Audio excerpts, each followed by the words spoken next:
이번에 새롭게 개정된 아파트 청약 내용과 조금이라도 청약 당첨 확률을 높이는 방법, 청약이 당첨되고 각 시기마다 얼마만큼의 돈이 필요한지 정확히 체크해 보도록 하겠습니다. 저의 경우 청약 당첨, 분양권 거래, 무순위 줍줍 경험이 있고 이러한 경험들을 통해 비교적 적은 종잣돈으로 아파트에 입주할 수 있구나. 그리고 아파트가 완공된 시점에서 어떤 식으로 잔금을 처리하면 되는지 알게 되었습니다. 오늘 이 영상을 보시면 새롭게 추가된 청약 내용과 당첨 확률 높이는 방법, 청약 당첨 후에 계약금, 중도금, 잔금에 대해 고민하시는 내용이 한 번에 해결하실 수 있을 겁니다. 25년 3월 26일 국토교통부에서 주택 공급에 관한 규칙 및 공공주택 특별법 시행규칙과 행정규칙 개정안을 3월 31일부터 시행한다고 합니다. 결혼과 출산이 내 집 마련 기회를 앞당긴다 라는 제목처럼 이번 개정안은 태아 포함 2세 미만 신생아 가구에게 공공분양, 민간분양에서 더 많은 청약 당첨 기회를 주는 것으로 시행됩니다. 1번 첫 번째를 보시면 2세 미만 신생아 가구의 경우 공공분양에서 일반 공급 물량 중 50%를 우선적으로 배정받게 됩니다. 일반형의 경우 가점 낮은 청년층을 위해 20% 물량을 추첨제로 줬는데 그중 절반 정도를 신생아 있는 가구에게 우선 공급한다는 것입니다. 공공분양 일반형의 경우 주변 시세의 80%로 분양가로 책정되기 때문에 조금 더 저렴한 분양가로 내 집 마련 첫걸음을 하실 수 있습니다. 1번 두 번째를 보시면 2세 미만 신생아 가구의 경우 민연주택에서도 신혼부부 특별공급 물량이 18%에서 23%로 확대되고 특별공급 신생아 우선공급 비율도 20%에서 35%로 무려 15%가 상향됩니다. 원래는 신생아 우선공급을 보시면 신생아 우선공급 15%와 신생아 일반공급 5% 각각 합쳐서 총 20%였는데 이것을 35%로 상향시키면서 2세 미만 신생아 가구는 청약시장에서 당연히 유리한 고지를 점하게 됩니다. 이번 첫 번째는 24년 6월 19일 이후 출산한 자녀가 있는 가구에게 특공을 받았더라도 1회에 한하여 다시 한번 특공 기회를 부여한다고 하고, 이번 두 번째는 신혼부부 특공에서 기존에는 배우자의 혼인 전 당첨 이력만 배제되었으나 앞으로는 청약 신청자 본인의 혼인 전 당첨 이력도 적용하지 않는다고 합니다. 저의 경우 이미 청약 당첨 이력이 있는데 저처럼 당첨 이력이 있는 사람도 앞으로는 신혼부부 특별공급에서 당첨 이력을 빼준다고 합니다. 저는 이번 대책을 보면서 아파트 청약 시장에서 유리한 위치를 점하는 세 가지 케이스를 확인하게 되었습니다. 첫 번째 케이스는 당연 신혼부부일 경우 태아 또는 2세 미만의 신생아 가구를 만들어서 청약을 넣는 것이고, 두 번째와 세 번째는 아래 댓글에 링크의 영상을 참고하시면 도움되실 것 같습니다. 그럼 이제부터 계약금, 중도금, 잔금은 어떤 식으로 짜야 하는지 하나하나 살펴볼까요? 첫 번째 계약금입니다. 계약금의 경우 10%냐 20%냐를 많이들 이야기하시는데 10%라면 분양가의 10%를 계약금으로 낸다는 의미입니다. 예를 들어 아파트 분양가가 5억이고 계약금이 10%라면 5억의 10%인 5천만 원만 있으면 청약 당첨 후에 아파트 계약을 할 수 있는 겁니다. 서울, 수도권, 광역시 및 지방 주요 도시까지 조정 대상 지역으로 규定됐던 시기에는 계약금의 20%의 분양단지가 많이 있었는데 지금은 대부분 비조정 지역으로 규제가 풀렸기 때문에 대부분 분양가 계약금은 10%로 이루어지며 정당 계약 기간에 계약금을 한 번에 이체하는 경우도 있고 정당 계약 기한에 1차 계약금 1,000만 원이나 2천만 원 등 일정 금액을 이체하고 한 달 후 계약금 나머지 금액을 이체하는 경우도 있습니다.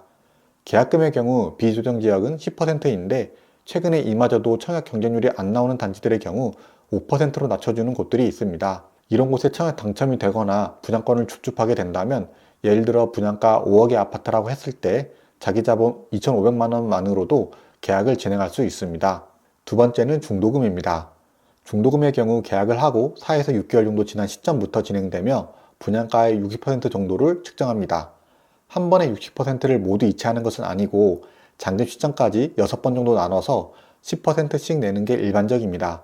중도금부터는 분양 계약에 따른 중도금 납입 용도로 대출을 받을 수 있는데요. 주로 은행과 시공사 또는 시행사 간 별도 대출 협약을 통해 시공사 또는 시행사가 연대 보증을 하고 아파트 준공 시 1순위 근저당권을 설정하는 조건으로 중도금 대출이 실행됩니다.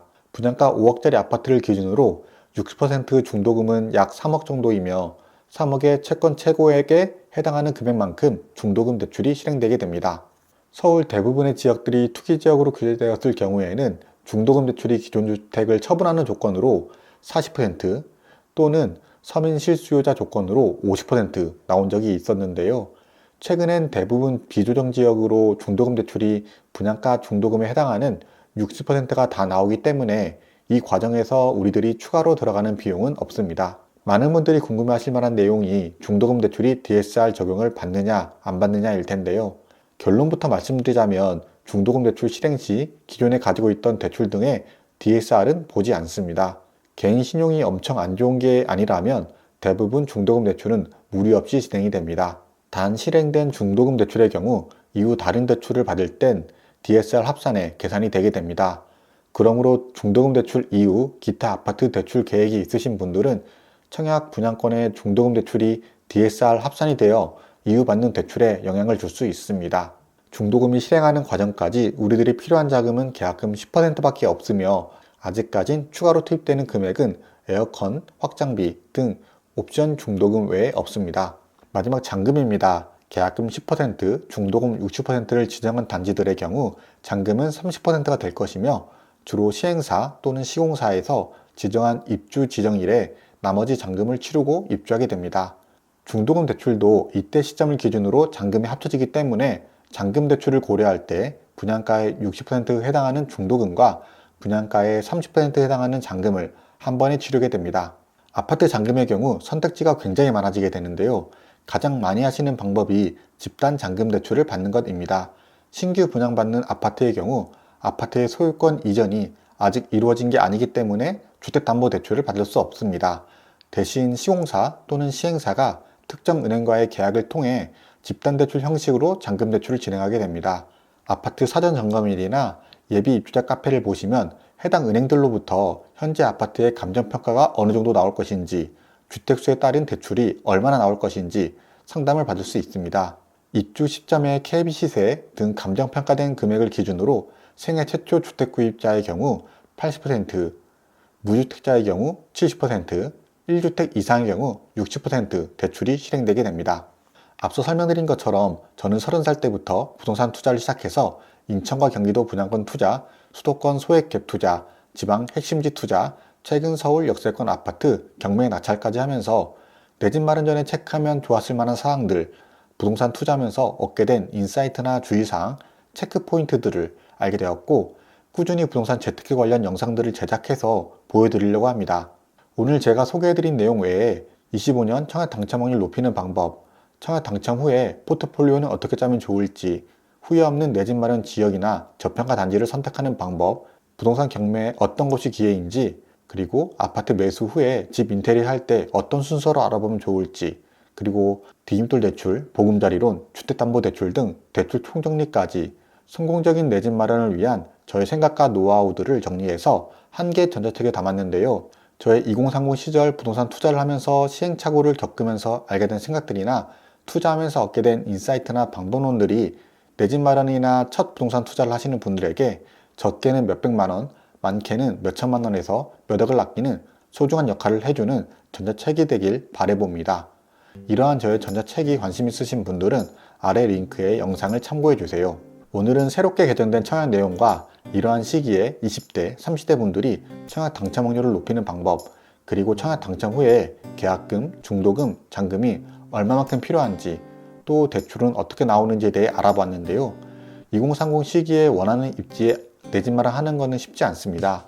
하지만 청약 정책 효과를 보면서 비교적 작은 종잣돈으로 내 집 마련 첫걸음을 내딛고 이후 서울 핵심지에 원하는 대단지 브랜드 아파트까지 내 집 마련하면서 자산을 형성해가는 게 좋을 것 같습니다. 부동산 재테크에 관심 있는 모든 분들을 응원하며 우리들의 성공적인 내 집 마련을 돕는 유익한 영상들로 찾아뵙겠습니다. 긴 영상 시청해주셔서 감사합니다.